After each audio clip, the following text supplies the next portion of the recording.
17F, 2 months ago. She lost her single mom last year. My in-laws took her in, but they were too old. That was when my husband became her legal guardian despite my concerns. He told me that he would take care of her completely. We got married a year ago after 15 years of dating. I had a very successful career in a very physically and mentally demanding field. I had to travel a lot. We wanted to start a family and I agreed to be a stay-at-home mom. I quit my job a few months into the marriage when I got pregnant. Sadly, I had a miscarriage. Then his sister died and everything is on hold. In the meantime, I took a part-time job in a related field which allows remote work so that I am not bored out of my mind. My SIL was a nurse.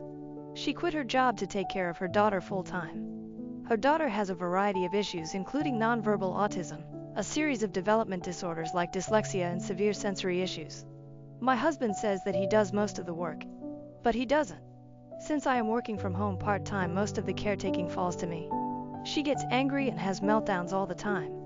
She doesn't like the food I make and most of the time she ends up throwing food at the floor or at me. I am at my wit's end and it is just so emotionally exhausting. Around December 15th, my husband was working late and asked me to take care of dinner. She is very picky about food.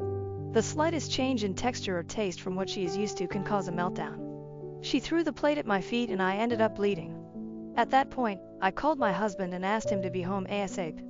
He said he wouldn't be able to. I went up to my room and told him I'm not dealing with this anymore. He came hours later and she was still crying. He was absolutely furious at me. He called him heartless and irresponsible. I told him I've had enough of both of their ungrateful behavior and told him that I'm going to my mom's and I wouldn't be back until New Year's. He panicked and tried to apologize, but I left. He called me every day asking me to come back. I finally came back and he told me that my stunt had forced him to all available leaves to stay home with her. He told me that he was glad I was back. I told him that I contacted my former company and got my old job back and it starts next Monday. It is in office and requires a lot of travel. He asked me who was supposed to stay at home as she cannot be left alone. He has no more leaves and full-time caretakers are too expensive. I told him he promised to take care of everything when he became her guardian and that it was his problem. As you can guess, my family supports me and his family thinks I am being extremely selfish. So I'm asking for judgment from impartial strangers. AITA in this situation. Update. A lot of people were messaging me for an update. So, here goes. I wish I could say things got better. My husband took a few days off to interview special needs nanny caretakers. He ended up finding a good and experienced person to take on the job. He hired her for 6 weekdays. One day, she ended up saying she cannot make it for a couple of days due to an emergency. My husband had a meeting he couldn't miss and asked me to look after his niece for the day. I refused and he took my car keys while I was getting ready and left before I noticed so that I could not go to work. I grew up with a narcissistic gaslighting father who did stuff like this all the time. I told him to come back in 1 hour or I will call CPS and once they get there, I will call a cab and get to work. He ended up driving back and this turned into a big fight and I told him that if he does it again, I will walk out and never look back. He apologized and said that he was just desperate. The worst happened 2 weeks ago. I needed to travel for a couple of weeks for work and I could not find my passport. I am a very organized person and I knew that I did not misplace it. I ended up calling the non-emergency helpline. They ransacked the house and found the passports hidden in his gym bag. It is a crime to steal passports and they asked me if I wanted to press charges. I said no. Another fight. He told me that he needed me at home that weekend due to a social welfare visit and he knew that I would not stay even if he had asked me. I kicked them both out of my house and I told him I would call the police if he came near me again. My house is a premarital asset, thank God for that. I told him that I would be filing for divorce. The welfare visit turned into shit as neither of them were living there when the worker showed up and the social worker also knew about the recent call to the non-emergency helpline. So, all in all, she was not impressed with our bullshit. He came by 2 days ago. He told me that ended up moving in with his parents. They own and live in a small 2-bedroom apartment. That doesn't qualify according to welfare norms. He ended up asking me for another chance. He asked if I would consider letting him and niece stay until they figured it out or she would have to go to state's care. He told me that there is no way he can afford rent and a carer and begged me. I told him that I could never forgive what he did. He knew my past with my father and he still went ahead and did it. He suggested they could move in and we can work on this at couples counseling. I told him that I could never trust him again and that it was over. He asked me if he could get his parents to take in the niece or even relinquished her care to the state, if I would give him another chance. I think months' worth of anger burst that day. I told him that even though it may appear as if the problem between us is niece, it was actually him. He didn't ask me before taking her in. He did nothing to help. He waved my concerns away whenever I felt burnt out. He took on a responsibility without consulting me and dumped everything on me. He chose to take my keys. He chose to hide my passport. I told him things may have been different. Him, my niece and I may have adapted and become a family if he hadn't made the wrong choice, at my expense, at every turn. I told him to get out of my house, it was over and I never want to see any of them ever again. I still don't know if what I'm doing is right or wrong. I know people wanted some sort of happy ending, but it is what it is. I still have not started the divorce proceedings yet, but I will soon. For now, I am taking a break as it has been a very emotional and draining couple of weeks. 3 weeks ago, I got beat up defending 2 girls. My girlfriend felt unsafe, grew distant, and moved to her parents, leaving me to recover alone. First of all, I want to thank every single one of you who commented on my last post. The love and support I received was immense, and it actually made me feel a little better in the mess of it all. Thank you from the bottom of my heart. All of the following happened yesterday, so excuse me if I ramble a bit, it's all fresh in my mind. Original post. Mandatory. I have been with my GF Sarah for 3 years and been living together for 1.5. She is honestly everything I have ever wanted, and I am planning on proposing somewhere next year. So 3 weeks ago I was out with Sarah at a local bar drinking and having a great time with her, as it was just after quarantine had ended where I live. At around 3 a.m. we decided to head home. As we headed to the parking lot where we had parked, we noticed a group of 2 girls and a guy who was clearly drunk trying to hit on them and get them to go to his house. The girls were clearly very uncomfortable and trying to find a way out. Sarah told me that we had to do something, and I told her to go call the cops and get someone as well, because the very least I wanted was her to get hurt during this. So I approached the group and tried to pretend I was the boyfriend of one of the 2 girls, and long story short, I got my ass kicked. The guy was at least 6 feet 4 and 220 pounds, whereas I'm 5 feet 11, 167 pounds. I'm fairly muscular myself, but there was no way I could have taken someone that big. I knew it from the start. At least from all the noise we had made. A lot of people rushed to the scene and the girls got away safe. I was rushed to the ER because the motherfucker had broken my ribs, which had punctured my right lung. Yay. After that incident, Sarah has grown distant from me. Even though she visited and stayed with me at the hospital, she hasn't been the same since. And I thought she just needed time to move past this. However, 5 days ago she told me that she is not the same person after what happened, and she doesn't know if she feels safe with me after I got beat up like that. Honestly, hearing that hurt me more than when I got my ribs broken. She has moved to her parents for the time being, and she told me she needs time. Meanwhile, I had no one here to help me, so my brother left his 2 boys and wife to move in with me. I know I'm just venting at this point, but I don't want this to be over like that. Reddit, is there anything I can do to salvage the situation? Update. Until yesterday it had been 14 days since my last contact with Sarah. My brother had left 4 days prior because I felt bad keeping him away from his family for so long, plus I could take care of myself to some extent. So around 2 p.m. while I was making lunch, I heard the doorbell ring. I go to open the door and there she is. Sarah. With tears in her eyes, eye bags, frizzy hair, looking like a total mess. During the time we've been together, I've seen her in her ups and downs, but I'd never seen her in such a horrible state before. So I let her sit on the couch. We still hadn't said a word as we were both dumbfounded. I was so overwhelmed by emotions. I wanted to hug her. I wanted to full blast her. I didn't even know what I wanted to do. So I did nothing and waited for her to talk. After 5 or 10 minutes of silence, she starts sobbing and saying she's sorry and then crying. At this point, I can barely hold myself together. So I hold her hand and try to calm her down so I can figure out what is going on. After a while, she finally somewhat calms down and starts talking. And that's where it got bad. Something that I didn't include in the original post, because it wouldn't make sense anyway, is that Sarah's mother has been divorced and remarried once. From what Sarah has told me, her biological father cheated on her mother while she was still a kid, and that's why they broke up. And that's also why she doesn't have any kind of relationship with her father. It seemed odd when I first learned about it, but I didn't question it. That is not the whole story though. Sarah's biological father didn't only cheat on her mother. He was a drug addict that also used to beat her up frequently. Without getting into a lot of graphic detail, in one instance when Sarah's brother tried to intervene and protect her mother, he ended up getting beat up too. So when she saw me intervening and getting my ass kicked in the bar incident, it triggered some kind of PTSD in her head that she could not control. That's why she had grown distant and eventually left. It all spiraled out of control and she could not handle it. In those 2 weeks we'd been apart, she'd barely eaten or slept and even made some really dark thoughts which I'd rather not go into.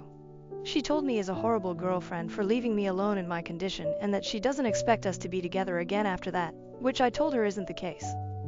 So we have a very long road ahead of us. My number one priority right now is getting her to see a therapist, which I suggested we can do together if she's scared to do alone. So yeah, that's where we are at. Some of you were right, that there was some deeper issue behind what happened, but I could not have possibly known. I also wanted to take this opportunity to say something that I got messaged about a lot. I got a lot of comments and messages saying that I was a moron for what I did at that parking lot and that I should mind my own business next time and not play the hero, etc. First of all, I did not initiate the fight with the dude. As I said when I got there, I tried to pretend I was the boyfriend of one of the girls in case. When that didn't work, I got between the girls and the dude, trying to create some space between them, and that's when he started to push me and eventually started throwing punches. Secondly, no matter how hard I hit the gym, I would never be able to take that guy one-on-one. As I said, I'm pretty fit and I've been working out for several years, but the fella was a lot bigger than me. Unless I had a gun or something, which isn't legal in my country, I was doomed. Finally, for the people telling me to mind my own business, well, let me tell you exactly what I was doing. It is mine and everyone else's responsibility to look after the ones who can't protect themselves in this shitty world. No, I do not consider myself a hero, nor did I do it for the show. I did it because in some other instance one of those girls could have been my girlfriend, sister, mother needing help. And these girls were somebody else's girlfriend, sister or mother. If I was put in that situation 100 more times, I would act the same. Edit. I also talked to her about the proposal I wanted to make this year. I was planning on doing it as a surprise, but in the way things have turned out, I figured it would be better if she knew it first. We both agreed it should be delayed for now. Stepmom falsely accused me of assault to block my inheritance at 21. Dad believed her and cut me off. 7 years later, he learned the truth. When I was 21, my stepmother falsely accused me of assault to prevent me from inheriting my father's wealth. My dad believed her and cut me off. 7 years later, he discovered the truth. Hello everyone. My biological parents divorced when I was 9, and they shared equal custody of me. I spent weekdays with my mom, who lived near my school, and weekends with my dad. Despite their separation, both parents were always kind and gentle towards me. While I was sad they were not together, I understood they both loved me deeply. A few years later, my dad met Gina, who would become my stepmother. When I was 11, my dad introduced her to me. She seemed nice, and my dad was clearly happy. He hoped we would get along well. Gina had twin daughters, Emma and Emily, who were 14 at the time. Raised without their father, the twins were quite immature and would throw public tantrums if they didn't get their way. As an introvert, I quietly observed their behavior. After a year of dating, my dad and Gina decided to marry when I was 12. Even my mom attended the wedding. I was excited to have a new family member. Initially, I thought my stepmother and I got along well. However, a few months after their honeymoon, she told me one morning that she didn't really like me. She said we needed to pretend to get along for my dad's sake when he was around. She also told me to stay out of her way when he wasn't there because she couldn't stand the sight of me, as I reminded her of my mom. Hearing her harsh words broke my heart. I had genuinely liked her and hoped for a good relationship. The twins overheard her and later teased me, saying my dad didn't love me and preferred them. I remember crying and telling my mom about it. She immediately called my dad and gave him an earful. My dad assured her that my stepmom would never say such things and that I must have misunderstood her. The following weekend, when I visited my father, my stepmother appeared upset. She stayed silent in front of my dad, but as soon as he left, she angrily whispered to me, threatening that she would ensure I no longer had a dad in my life if I ever told my mom anything about her. She also warned that she would divorce my dad and take all his money, leaving him destitute if I didn't keep quiet. At just 12 years old, I was terrified for my dad, so I nodded in agreement. From that day on, Gina made it her mission to make my life miserable in every way possible. Being a child, I felt I had to endure it silently. Whenever we were alone, she would say hurtful things to me and I would stay silent, hoping she would eventually stop bullying me. She would insult my height and weight, calling me ugly. I hoped my dad would notice, but he never did. He believed Gina and I had a good relationship and would often force me to go shopping and eat out with her and the kids.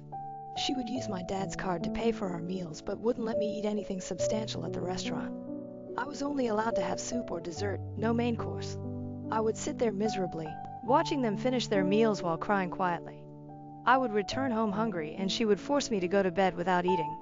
Many nights I cried myself to sleep, both hungry and exhausted from her cruelty. At that point, I was at my wit's end, scared, angry, and frustrated with both my stepmom and my dad. This is why I dreaded visiting my dad on weekends. Every Friday evening, I would try to avoid visiting by coming up with excuses like a stomachache so I could stay with my mom. My parents started noticing, and my dad would call, expressing sadness at not seeing me. My mom would urge me to tell her if something was wrong, but I always kept quiet, still scared of Gina's threats. When I was 14, my dad decided to take the whole family, including me, on a trip to Greece. Initially, I didn't want to go, but my mother told me it was a good opportunity to travel and see the world, so I reluctantly agreed to join them. As usual, Gina pretended to be sweet and kind in front of my dad, asking about school as if she genuinely cared. I noticed she would subtly tease me in her sweet voice, making hurtful comments that wouldn't outright portray her as mean. For example, whenever I mentioned playing basketball, she would joke that I needed to be taller for that sport, even though I was quite tall for my age. She would then say I should focus more on studies if I ever wanted to be successful. The twins would smirk and call me names like meathead, even though I had better grades than them. My dad would notice but choose to ignore it. Whenever I expressed that her comments hurt me, my dad insisted she was just teasing and that I should lighten up. Gina would nod and tell my dad that I had no sense of humor and needed to learn to have fun. This continued throughout the vacation. One day, in a moment of anger when she and the twins were teasing me about my weight while I was trying to enjoy the pool, I decided to retaliate. I told the twins that their double chins were embarrassing, watching their faces fall. I then turned to Gina and told her she shouldn't wear a shrug over her bikini because her huge stomach was still visible, making her look like a penguin. Gina's face turned red with embarrassment, and she ran back to the hotel room. The twins started yelling at me, calling me sexist and saying how horrible it was for me to say such things about them. Later, my dad confronted me, clearly angry. He asked if I had really spoken to my stepmother and stepsisters like that, and when I admitted it, he lectured me about how he had raised me better and that I should never talk to a woman about her weight. I argued back that they were criticizing my weight, looks, and height, but my dad forced me to apologize to Gina, who had locked herself in the bathroom crying after what I said. Gina and the twins made a big show of accepting my apologies. When I got home, I told my mom everything. She spoke to my dad, who tried to blame me for the whole situation. My mother threatened to call CPS on him if Gina ever commented on my weight or looks again. This scared my dad, and after that, Gina never said anything to me. However, she and the twins would blatantly ignore me whenever my dad wasn't around, which I honestly didn't mind. When I was 16, my mom went away for a few days, so I stayed with my dad and Gina. Gina complained about having to cook for one more person, so on my last night, I decided to make dinner since my mom had taught me to cook from a young age to be independent. Gina wanted to invite some friends over when she heard I was cooking. I prepared the meal, set the table, and served dinner. Everyone loved the food and praised me. My dad decided to do the dishes, so I went to my room. From there, I heard Gina and her friends talking loudly outside my window. Her friends were saying how lucky she was to have a nice husband and a great house. When they mentioned how nice it was that I cooked for them, Gina went on a rant about how annoying I was and that she couldn't stand seeing my face. She told her friends she couldn't wait until I was 18 so she wouldn't have to see me every weekend. When one of her friends mentioned again how nice I seemed, Gina admitted she had hoped I would fail at cooking so she could blame me for something. This shocked me because I was trying to be polite to her, even though I knew she hated me. As time went on, Gina's dislike for me only grew. During college, when I visited my dad for a few days at his insistence, Gina would completely ignore me. She would schedule family activities with just dad and the twins or her and the twins, leaving me at home. If I woke up late during my vacation, she would yell at me, calling me lazy and inconsiderate, even though I always cleaned up after myself. I knew I was always respectful to her because my dad would be furious if I wasn't. Despite being polite and careful not to upset her, it felt like nothing I did was ever enough. She was also inconsiderate of my privacy. She would loudly enter my room while I was sleeping, waking me up or barging in without knocking, making me extremely uncomfortable. She would randomly search my room and look under my bed for reasons unknown to me. She refused to pick up dinner for me but did so for the family, never inviting me to join them. Despite this, I kept quiet, tried to stay out of the way, and spent time with dad whenever possible. Now, on to the main incident. When I turned 21, my dad invited me to visit him, saying he had some important news to share. It had been a while since I last visited, so I felt a bit apprehensive, but my mother encouraged me, saying it was good news. I agreed and booked my tickets. Upon arrival, my dad greeted me warmly at the airport, and we drove back to his place. I asked him about the news, but he said he would reveal everything during the family dinner. When we arrived, I noticed the twins were home too. It had been a while since I had seen Emma and Emily. They didn't acknowledge my presence, and I didn't acknowledge theirs either. That night, during dinner, my dad started by expressing how proud he was to have 3 wonderful children. He spoke about his gratitude for having such a loving family and wanted to share some exciting news. The atmosphere was positive, and I felt a sense of anticipation as he continued speaking. He looked at each of us with a smile, including Gina, who had been giving me icy glares all day. My dad went on to say that he had recently lost a friend to a heart attack, which made him realize how lucky he was to have us. He had spoken to a lawyer and made a will. Upon hearing the word will, Gina and the twins perked up with excitement. Dad said he had decided to leave the house to my stepmom, as she was his wife. Gina beamed with pride and kissed him on the cheek. My dad's house was a 5-bedroom place, and if Gina ever decided to sell it, she could make a fortune. Dad then announced he was leaving his entire retirement account and his car to me. This wasn't just any car, it was a vintage car he had spent a lot of time and money maintaining. The car held sentimental value for both of us, as he often shared stories of his youth and adventures associated with it. As I processed this information, I realized that leaving the car to me was his way of expressing his love. As my dad spoke about his pride in me inheriting the car, Gina's expression shifted from pride to discontent. She exchanged glances with the twins, who seemed equally displeased. It was clear that the idea of me inheriting a significant sum of money and the beloved vintage car stoked their resentment. Dad, apparently unaware of the tension in the room, continued to explain how he would leave the joint bank account he shared with Gina to the twins. Since Gina was a homemaker, the money was entirely my dad's. He expressed his wish for the account to be equally divided between them, assuring them they would have money and a house to live in, so they needn't worry if anything happened to him. I thought this arrangement was fair and had no issues with it. However, the twins immediately voiced their disappointment, saying they had expected more. They argued that my dad should also leave them his retirement account, claiming I didn't need it anyway. When my dad questioned their reasoning, Gina chimed in, stating that as a guy I should find my own way, whereas they were women and needed more money for financial security. My dad reminded Gina that he had already taken care of their college funds and now they were also getting a house and a bank account, so they had nothing to worry about. Despite this, Gina kept insisting that I didn't deserve so much money. My dad firmly reiterated that his decision was final. I sat quietly, observing as the argument escalated. Suddenly, Gina burst into tears. We looked at her, startled, and my dad reassured her that there was no need to cry since he had divided everything fairly. Through her sobs, Gina claimed she had kept silent for years to protect the family but couldn't hold it in any longer. The room fell into awkward silence, and my dad and I exchanged confused looks. Despite the palpable tension, he gently encouraged Gina to share what was weighing on her mind. Amidst her sobs, Gina began to recount how, a few years ago, I had supposedly tried to force myself on her, but she had kept it hidden to protect me. I was stunned, completely blindsided by the unexpected accusation. Before I could even grasp what was happening, Gina started elaborating on her fabricated story. She told my dad that after our vacation in Greece, where we had an argument about weight and height, I would constantly stare at her and attempt to enter her bedroom uninvited. I sat frozen in my chair as she continued to concoct tales of how I would try to barge in every time she took a shower or get uncomfortably close to her face when we were alone. She claimed she dreaded having me over every weekend because she feared I would behave the same way with the twins. I tried to defend myself, vehemently denying the baseless accusations and yelling at her for having the audacity to make up such lies, but Gina continued to cry as if she were the victim.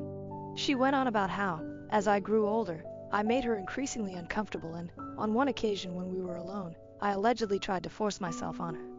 My eyes widened in shock, and the blood drained from my face upon hearing such a serious accusation. My dad looked utterly confused and concerned, his eyes darting between me and Gina, clearly at a loss for words. Gina continued her story, claiming she had suffered in silence for years, afraid to speak up for the sake of the family. I yelled at Gina, calling her a psycho, insisting there was no way I had ever looked at her inappropriately, let alone touched her.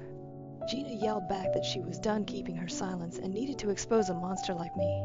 The twins began shouting furiously at me, accusing me of putting their mother through this and using words like rapist and molester. My head was spinning, and it all felt like a bad dream. I couldn't believe how a pleasant evening had turned into such wild accusations. I looked at my dad for support, but he remained quiet, clearly trying to process everything Gina had said. He asked her if what she had spoken was true, and Gina nodded, asserting that she would never lie to him about his own son and that, as his wife, he should believe her. While I tried to defend myself, my dad asked Gina why she hadn't spoken up earlier. She explained that she feared no one would believe her since I was a minor trying to do inappropriate things with her.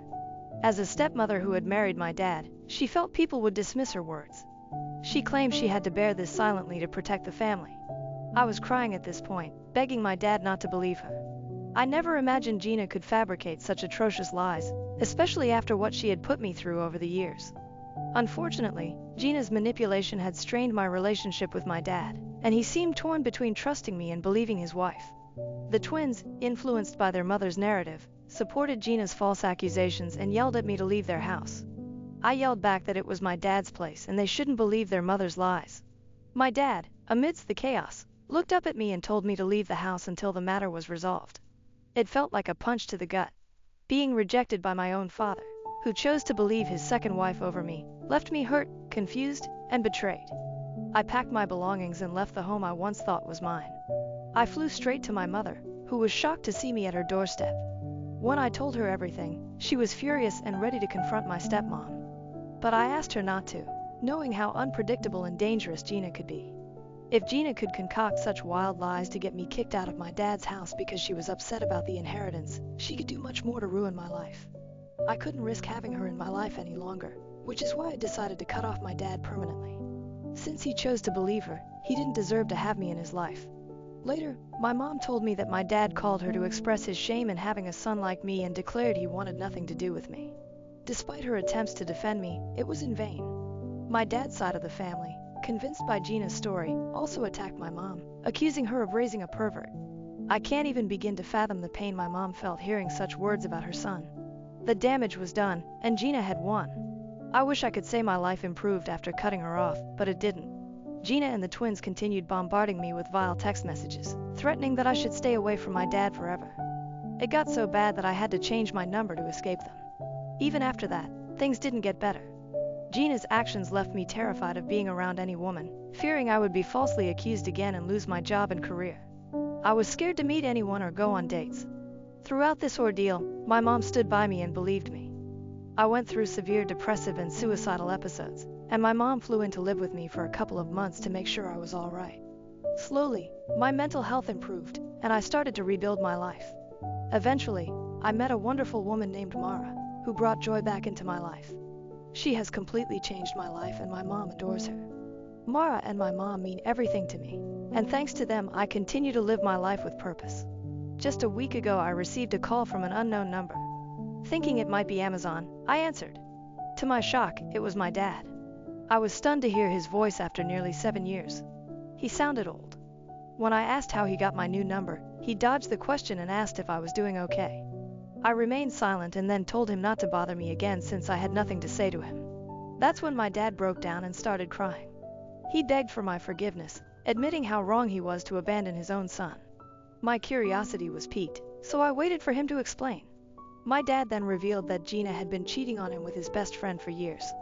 When he confronted her with proof, she stopped hiding and confessed she was tired of being married to a pathetic man like him. Gina admitted she had only married him for his money and despised being with him. When my dad pressed her further, she confessed to fabricating all the accusations against me because she hated me and wanted all his wealth for herself and her daughters. As you can imagine, my dad divorced her, and she got nothing from the marriage due to her affair. Despite her lawyers fighting for alimony, my dad said he had been waiting to divorce Gina so he could officially reach out to me and apologize for what he put me through. He expressed his desire to make up for lost time and rebuild our father-son relationship. At the mention of father and son, I couldn't help but scoff. I told him that he was no father of mine after how quickly he abandoned me for his wife's nasty accusations. I told him I wanted nothing to do with him and that he should stop bothering me. I ended the call and hoped he got the message. Since then, I've been bombarded with calls from my dad and his side of the family, who I don't even talk to, saying that my dad has suffered enough and that I'm just making it harder on him. Their messages leave me feeling conflicted. Am I the bad guy for refusing to talk to my dad after he cut me off due to Gina's false accusations? Update 1. My post was locked, but hopefully it's okay now. I've posted the link and tried my best with spacing. I'm on mobile. To everyone who offered support and advice, thank you so much. Your words helped me see things more clearly. I'm not just furious at my dad for believing my stepmother over me, but also for all those years she harassed me while he did nothing to protect me. I was just a child and she blackmailed and manipulated me while I kept quiet. I think it's time I open up to my mom and let her know exactly what I went through because I know she'll understand. Update 2. Hi everyone, it's been a week since my last update. For those concerned about my mental health, I'm doing okay. Thank you for your kindness. I booked tickets for my mom to come visit me so I could tell her and Mara everything. They already sensed something was up. I started by telling them about Dad's contact after all these years, which shocked my mom. She asked why he reached out, and I explained. She had no idea he had gone through a divorce and was furious at Gina for what she put everyone through. Then I told them about how Gina would manipulate me when I was just 12 years old. I recounted how she bullied me when Dad wasn't around and threatened to divorce him if I ever told him. I didn't realize how traumatic these events were until I began to open up about them one by one. By the time I finished, I had tears streaming down my face. Mara and my mom were crying quietly as well. My mom immediately hugged me, repeatedly saying that I shouldn't have kept this all in and that it was okay to share. I cried for half an hour while my mom held me. Mara also told me that no child should have gone through what I did and that it was completely fine if I chose never to speak to my dad again since he should have protected me. My mom nodded, saying I had no obligations to explain anything to my dad because when I needed him the most, he chose to believe his wife over me. The only reason he was reaching out now was that he was lonely and had no family left. That's when I realized they were right. My dad perhaps never really loved me because if he did, he would have never believed I was capable of such things. Since then, I've felt much lighter after sharing my past with Gina out loud with my mom and Mara. I've blocked my dad and will continue to block any other family member who tries to interject in my life. I owe no explanations to those who chose to abandon me. Update 3. Wow, it's been 6 months since I wrote this post, and I can't believe how much my life has changed since then. I want to start by sharing some happy news. I proposed to Mara, and she said yes. My mom is thrilled for us, and we're considering moving closer to her because the schools are better there. Since both of us can work from anywhere, it makes sense for our future family. Thanks to advice from people on Reddit, I've also started therapy. It's helping me feel better, step by step. I'm trying to focus on the positive aspects of my life, like Mara and my mom. They've always been there for me, and I'm deeply grateful for their support. The past has been tough, but I'm looking forward to a brighter future, free from all the lies and drama. Ex-wife cheated with golden child brother and had his child. Now, my family, which has always hated me, begs for money after my promotion. My ex-wife cheated on me with my golden child brother and had his baby. Now, my family, who always despised me, is begging for money after my recent promotion. I, a 29-year-old man, divorced my 27-year-old wife 2 months ago. She had been having an affair with my estranged brother, also 27, and 4 months ago I discovered the truth when she revealed her pregnancy. She initially tried to convince me that the baby was ours, but my brother's frequent visits made me suspicious. I decided to check her phone, confronted her with the evidence, and she confessed to the affair, having no other choice. My family and I had been estranged since I left home at 18. They always treated me like an outsider, while my brother was the golden child. I vividly remember a party that was supposed to be for me, but turned out to be a celebration for my brother. When I confronted my parents about it, they told me they didn't want my brother to feel left out after my acceptance letter and that I should focus on uplifting him instead. That moment broke me and I vowed never to return to them. I put myself through college with loans and a job, then rented a small apartment with a friend after graduation.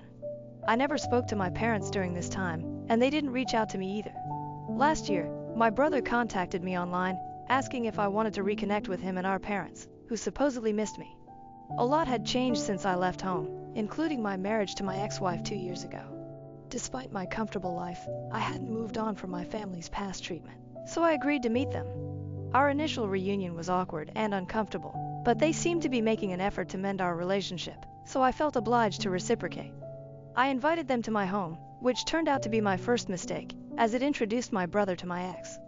They met, started an affair, and she got pregnant. I was ecstatic when I initially thought the baby was mine. However, my brother's increased visits after the pregnancy announcement raised my suspicions. His behavior, like touching my wife's pregnant stomach and speaking to it, made me uncomfortable. My ex downplayed it, but I couldn't shake the suspicion that my brother had a deeper connection to the baby than he was admitting. 6 months into the pregnancy, I decided to go through her phone while she was asleep. What I found confirmed my worst fears.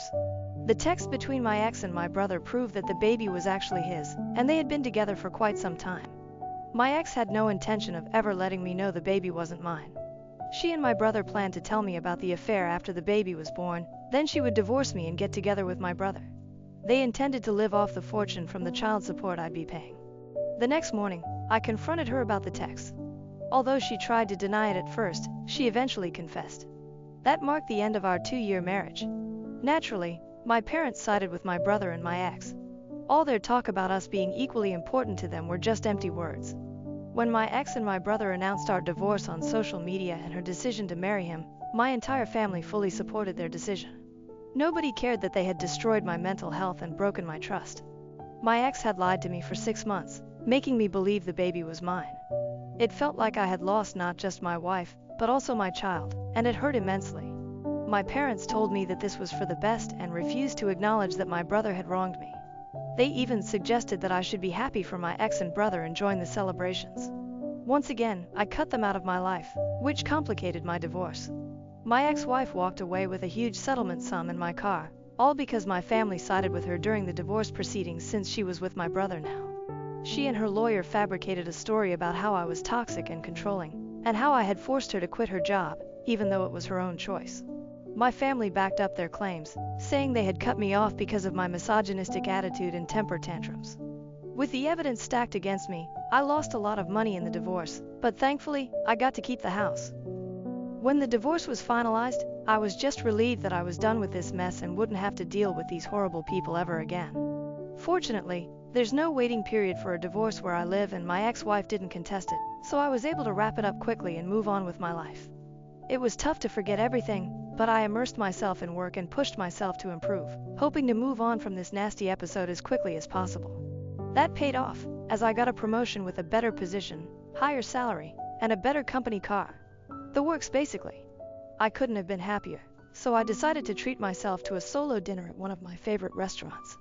I made the mistake of posting about it online, and within a day or two, my mother contacted me, asking me to visit them. I was baffled as to what they could possibly want from me now, given that we hadn't spoken since the divorce was finalized, and they had supported my ex and her lies. I managed to ignore her for a few days, but then she started calling me relentlessly. Eventually, when nothing else worked, she showed up at my office and refused to leave, getting into a fight with the receptionist, which was quite embarrassing. So I promised to visit in a few days, which finally convinced her to leave. A couple of days later, I finally visited my family. They had used the settlement amount to move into a bigger house to accommodate the baby, who had been born just over 3 weeks ago. I guess the alimony was also being used to pay the bills, but it didn't really bother me since the alimony was a small part of my salary at this point, and I could easily afford it. My brother wasn't home, and my ex was asleep, so it was just my parents who spoke to me. I didn't bother with any small talk and just waited for them to get to the point. After about 5 minutes of silence, my father blurted out that my brother had been fired from his job, and the alimony and settlement weren't enough anymore. They mentioned they had seen my post about the promotion and were hoping I could help them out since they were running low on money. My parents had retired a long time ago, my brother was jobless, and my ex obviously wasn't going back to work anytime soon. The alimony wasn't sufficient to cover the expenses for a family of 5, especially with a newborn in the house. I was aware of this, but I was shocked that they had the audacity to approach me for money after everything that had happened. I was so stunned that I couldn't speak for a few minutes. Finally, I came to my senses and decided I didn't need to entertain any of this. I simply got up and left without a word. As I reached the door and opened it, I found my brother standing outside. My parents were urging me to stay and listen, and my brother looked a bit alarmed to see me there. I still didn't say anything and continued to leave. It was raining heavily, and the short walk to my car parked outside their lawn left me completely drenched, worsening my already terrible mood. This is where I might have been at fault because my parents and brother followed me, and while I was looking for my keys in my pocket, they decided to ask for help one last time. This time, it was my brother who made the plea. He's always been smug and arrogant, a direct result of our parents' favoritism, so it was strange to see him asking me for help. It must have been difficult for him, so they were definitely honest about their dire situation. Anyway, I lost my cool and ended up telling them to leave me alone and that they could beg on the streets if they were that desperate for cash, since a stranger who knew nothing about them was more likely to pity their condition than I was. Having said that, I got in my car and drove away, leaving them in the rain. I'm not going to lie. It was pretty satisfying to do that to my family since they had done nothing but mistreat me my whole life. It's been a couple of days since that incident and now I'm second-guessing myself. My mother has been texting me nonstop, and I feel so guilty for not helping them out. I know I have a lot, and sending them a little money wouldn't hurt me, but after everything that's happened, it feels like I'm being used. Frankly, I decided not to help them out. It was a big deal for me since I felt terribly guilty about abandoning them, but then I realized they had been doing that to me my entire life. Even during the divorce, they threw me under the bus, so why should I hesitate to do the same to them? I told my mother to stop pestering me, or I'd be forced to get my lawyers involved, and it wouldn't end well for them.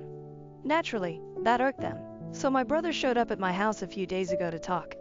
He said he felt sorry for how I'd been treated during our childhood but couldn't help that he was inherently better than me, which is why he got preferential treatment. He also said I should stop being weird with our parents and just help them out since they're in a tough spot, instead of holding grudges like a child. I laughed in his face because of how demented he sounded. I told him that instead of trying to put me down and manipulate me into helping, he should probably be out looking for a job. That touched a nerve, and he started yelling about how I was just jealous that our parents and even my ex-wife preferred him over me, and that I was taking revenge by refusing to give them money. I didn't bother to fight back and just agreed, saying that all I was doing was getting revenge, and there wasn't much he could do about it. He got super pissed off and threatened to come after me and force me to cough up the money, saying I'd regret ever speaking to him that way. Honestly, I'm not taking any of that seriously. He can try to scare me all he wants, but it's just not going to work because I know he's not capable of doing anything to me. I'm unbothered. A few days ago, my brother visited me and tried to convince me to help them, but he was unsuccessful. My parents had already tried in the past, and it didn't work out for them either. This time, my ex decided to call me up and speak to me. I was skeptical about answering, but I decided to pick up because if I didn't, they'd probably visit again and waste more of my time. So I spoke to her, and it was astonishing how entitled and cruel these people could be. She started very politely, explaining that, as I already knew, she and her family were struggling with money. While she acknowledged that I had no obligation to help them after everything they'd put me through, she still wanted me to consider being the bigger person. She tried to evoke sympathy by reminding me that my parents had paid for everything while I was growing up and that she had tried her best to be a good wife. Sure, except for the part where my parents didn't care about me and always preferred my brother, and she ended up cheating on me with the same brother I used to complain about. That didn't work at all, and I told her that while I felt bad about their situation, I was already spending a lot of unnecessary money paying her alimony, which she technically didn't even deserve since she cheated on me but managed to get because my family had no problem lying and making me the villain for their gain. She started sobbing on the call and told me that I was being selfish and heartless, which was just ironic. When I still refused to help, she said my brother was right and that I'd left her no choice but to get the law involved, threatening to demand higher alimony and drag me to court to humiliate me once again. Honestly, I'd like to see them try. The first time around, I was so emotionally drained and depressed that I didn't even bother fighting back or trying to prove them wrong. I just gave in and agreed to pay the alimony without attempting to disprove their claims. I was never toxic or controlling or any of the things they claimed, so she had no reason to cheat on me and didn't deserve a single dollar from the divorce. But whatever, I didn't care back then and just wanted to get the divorce over with, regardless of the financial impact. This time though, I'm ready to fight and make sure my family learns the lesson of a lifetime. In a shocking turn of events, my ex-wife followed through and actually filed for a higher amount of alimony, citing my recent promotion. But this time, I wasn't letting things slide. I got all our mutual friends involved, explaining everything that was happening and filling them in on the past, since most of them only knew we had separated without knowing the real reason. They were obviously very shocked, and I asked if they'd testify against my ex-wife if needed. They agreed readily. I also told my lawyer that I wanted to discontinue the alimony altogether since she didn't deserve it. I spent the past few days gathering all the evidence I could find of my parents and brother being horrible people who never treated me like an equal and are now hounding me for money because of my promotion. I'd had enough and needed to get rid of these parasites once and for all, so I wasn't going to consider their feelings at all. I managed to convince some of my cousins, who had seen me treated like an outsider in my own home, to speak on my behalf, and they kindly agreed, even though we were never particularly close. My lawyer was pleased with the evidence we gathered and said we might actually be able to stop paying alimony. It was already known that she cheated on me, but the reasons she gave, painting me as the villain and my brother as the hero, were all lies. Even though I hadn't fought back the last time, I was determined to set the record straight this time, and I did. My family had nothing to say when I presented several video testimonials from friends and a couple of relatives, proving that everything my family had said was a lie and that I wasn't the person they made me out to be. They probably thought they'd be let off the hook as easily as before, but I wasn't emotionally fragile anymore. Honestly, everything they put me through made me a lot stronger. Yesterday, it was finalized that I no longer have to pay my ex any alimony, thanks to the new information that came to light. I was probably the happiest man on earth when I realized it was finally over. Seeing the smug look wiped off my family's faces and my ex on the verge of tears was incredibly satisfying. But honestly, I couldn't care less about her crying anymore. I was just done with the whole ordeal. I thought I'd go home, treat myself to some great takeout, and enjoy a movie, but of course, my family had to do everything in their power to ruin my happiness. I was only a few yards from my house when I noticed my brother's car parked right outside. Confused about why he'd be there, I still went inside, only to find my family standing outside my door, blocking my way in. I was taken aback and didn't know what to say, but decided to act unbothered and told them to get off my property or I'd call the police. That's when my dad spoke up, telling me I should be ashamed of myself for what I'd done. He lectured me about having no sense of responsibility towards my family and accused me of betrayal for not helping them when they needed it most. When he finished, I refused to engage or respond, standing there silently. I didn't want to give them the satisfaction of getting a rise out of me, which I guessed was their goal, to make me so emotional that I'd eventually give up and do something rash and stupid. But I'm not an idiot, and their desperate measures weren't going to help their case, which they should have realized by then. My silence probably pissed them off even more, and despite my mother demanding that I treat my dad with respect and talk to him, I still refused to speak. I could see them getting agitated because they clearly hoped for a huge fight, but nothing of the sort was happening. After some more yelling, my brother finally snapped and grabbed me by the collar. He then tried to hit me, but my dad managed to pull him back just in time while he yelled about how I was nothing but a jealous loser who would never amount to anything. It was really funny coming from an unemployed guy still living with his parents and begging his brother for money, but okay. I told them they needed to leave or I'd actually call the cops. Given their financial situation, they should probably make a run for it within the next 5 minutes. Begrudgingly, they went away, but not before one last-ditch attempt by my mother to shame me into coughing up some money. It still didn't work and eventually, they left. It's been almost a day since that incident and they haven't tried to contact me since. I'm truly hoping it stays this way. My fiancée got a face tattoo without any warning, leading to a sudden breakup and unraveling of her life. Now I'm left questioning everything. Original post, November 4th, 2022. I'm honestly stunned right now. My fiancée, Kim, I have just learned is completely insane. She took some days off work this week, claiming to be sick and avoided seeing most people in person. She said she was feeling sick and just wanted to stay home alone. She has never given me any reason to think she would lie about this in the 6 years we've been together. No one in her family was worried because she was always a stable individual who would never do anything crazy. She got a face tattoo. She took 3 sick days from work to recover from getting a face tattoo. She told no one about this plan beforehand. In all our time together, Kim has never mentioned tattoos to me. She showed no indication that she was even interested in getting any. I was not even the first to find out. Her sister visited her because she got worried after Kim canceled meeting with her for lunch on her 3rd sick day and got the grand reveal. Kim didn't tell anyone beforehand because she didn't want to be talked out of it, and hid the results because the swelling and redness were so bad that we would react badly and not understand the artistic meaning. Kim is Asian American. She got Japanese symbols going down her forehead and under her eye. I don't know the meaning of them, and I don't really know if I care to know. Kim's parents are Japanese immigrants. According to her sister, who kindly informed me of this whole debacle, this is a big no-no in Japanese culture. Tattoos have links to crime and are looked down upon. Her parents are beside themselves, and that is a whole other set of drama I can't even begin to approach. Kim talked to me last night about it and acted offended and started a fight because I told her it was absolutely insane of her to do this. She works a public-facing job in the financial industry. The minute her boss finds out, the career she went to school for will be over. She actually didn't consider her job, her family, or me at all and decided a long time ago that she was going to express herself freely without any concerns. I am worried about her right now. This is not normal. She blocked my number after our fight and is ghosting me and her sister because we're trying to help. But dear Lord, this is far beyond me. I cannot comprehend what I'm even supposed to do right now. Kim has lost her mind. Is there any chance I will be happy married to this? A woman who went and got a face tattoo and hid that fact because she knew we would all talk her out of it. Dear Lord, I really need to run, don't I? Wow, this got some attention, huh? I read through the replies, but I can't respond to all of you, so I'll just update you. The engagement is pretty much off. Kim has told me she never wants to see me again, and I woke up this morning with her ring and a box of stuff I gave her on my porch. I don't know what's going on with her. Her sister and family have been trying their best, but nothing on their end is working. I brought up to her sister the idea that this is a mental breakdown, and they are looking into getting her help.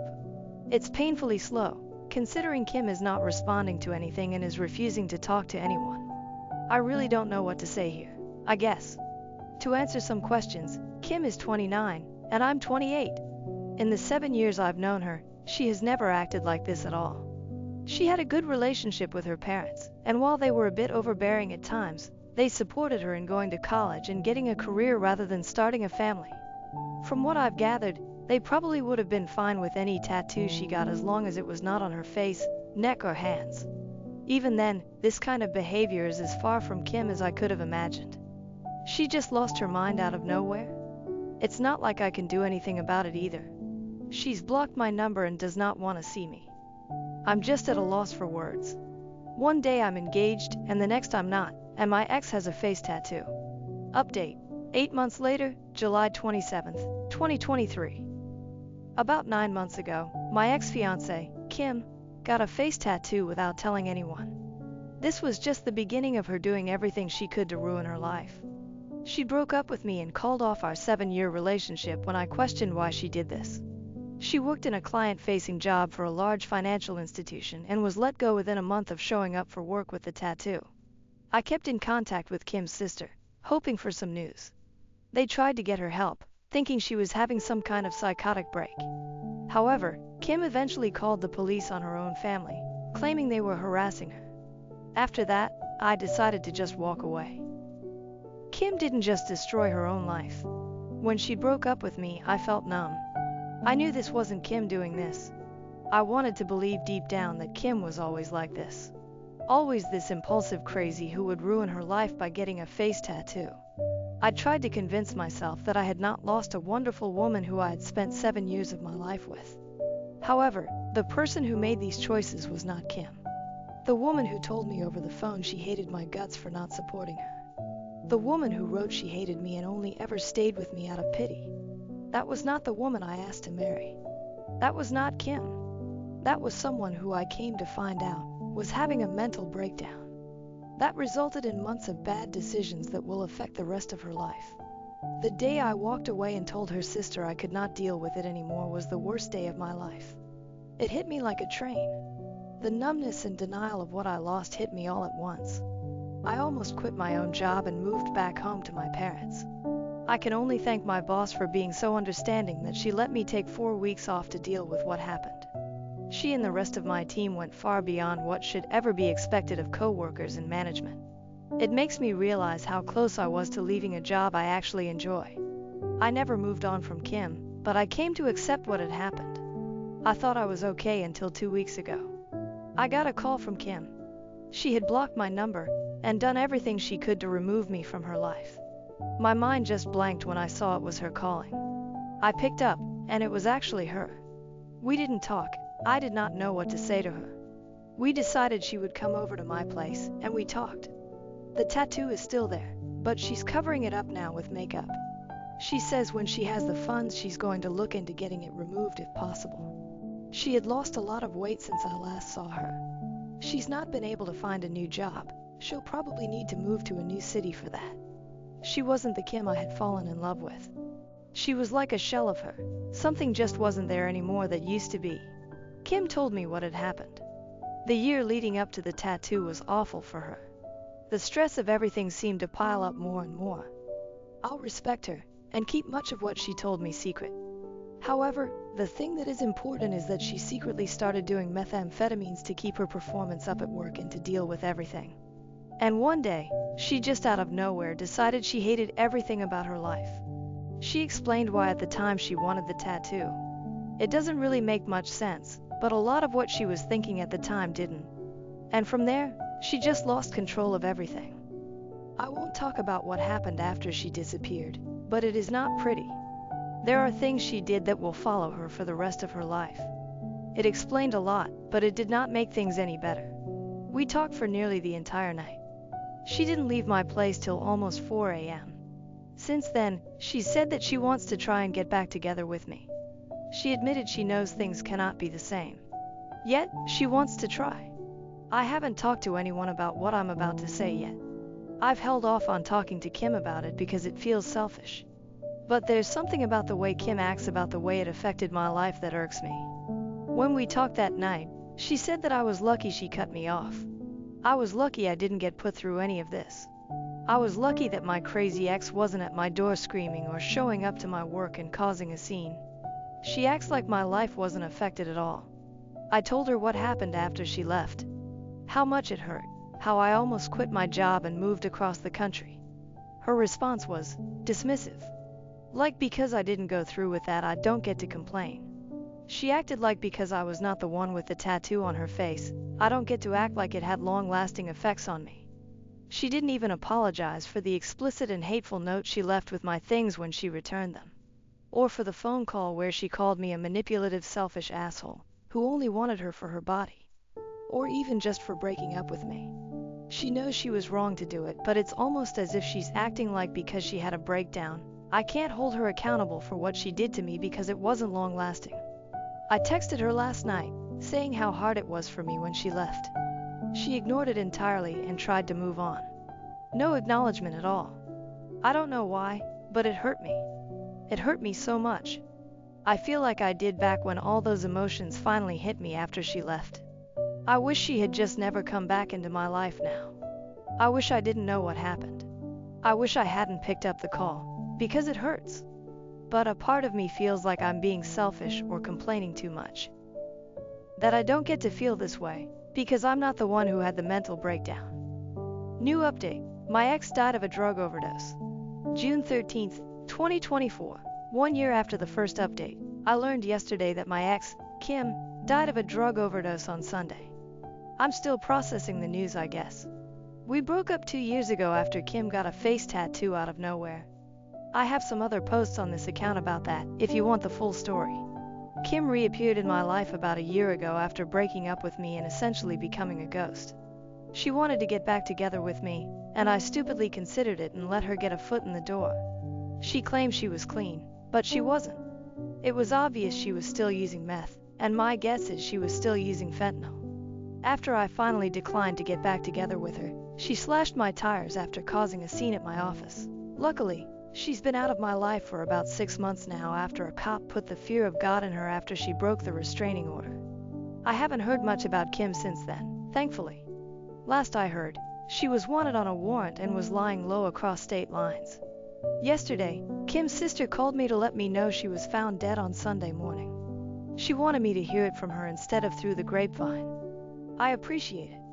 Despite everything, Kim's family has been nothing but kind to me. Kim's parents are quietly cremating her and there won't be any ceremony. It seems that stealing from and abusing her family since she started doing meth has made them just as detached about her as I am. Or maybe they've already mourned the loss of their daughter long ago and now is just the end of whatever remained. Right now, I don't know how to feel. I feel like I should be sad. I knew Kim for 7 years. I was with her for 6. I was engaged to her. I lost my virginity to her. She was the first person I truly loved. I used to sit up with her and talk about the family I wanted to have.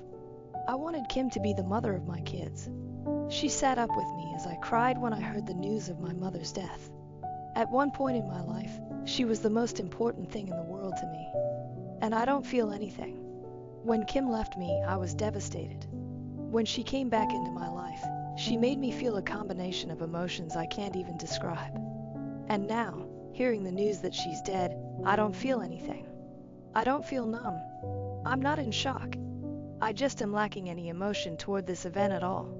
I feel like I should feel something. Right? I still miss Kim. Not the Kim that died Sunday. Not the Kim that stalked me.